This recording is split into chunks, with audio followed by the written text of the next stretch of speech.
So my name is Jesus, and I'm a proud cisgender pansexual, first generation Latino, and I commonly use male pronouns. Today I am proud to be here as a representative of Outfront, and I recently stepped into my new role as the Greater Minnesota and Faith Coordinator, meaning that my time is dedicated towards making faith spaces and people of faith just all around more inclusive and open and supportive, and then also helping amazing organizations all over Minnesota in dispersing resources, information, and knowledge. And I'm proud to be here and working for an organization like Outfront Minnesota. If you don't know, Outfront is an organization that seeks to create a state where lesbian, gay, bisexual, transgender, and queer people are truly liberated and live without fear of violence, harassment, or discrimination.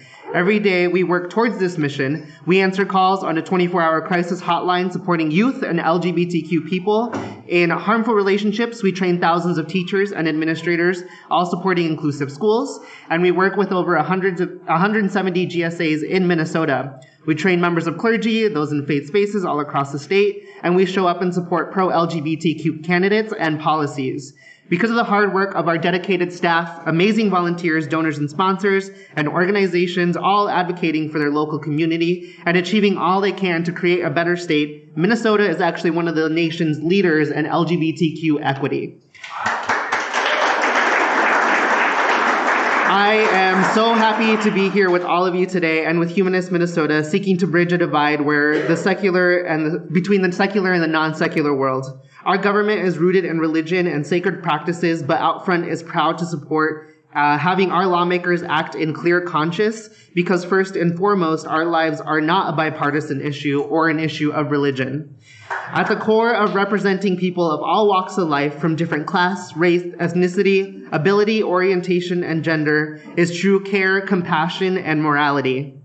Today, I have with me a petition that can also be found online that states support for House File 12, or the Mental Health Protections Act, which is our fancy name for banning conversion therapy.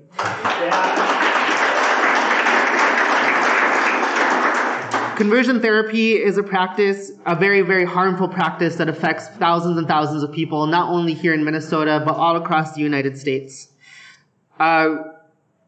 Many of our representatives and senators have clinged to this idea of conversion therapy being a positive thing through religious conviction, and that is a narrative that we must change. Our bill is now headed to conference committee, and we're eagerly anticipating our lawmakers to make the right choice and protect lives of youth, vulnerable adults, and all people. I'll be around to answer any questions that you might have, so please come find me. I'll also be circulating the petition if you want to sign on to that. Thank you all so much for having me here today.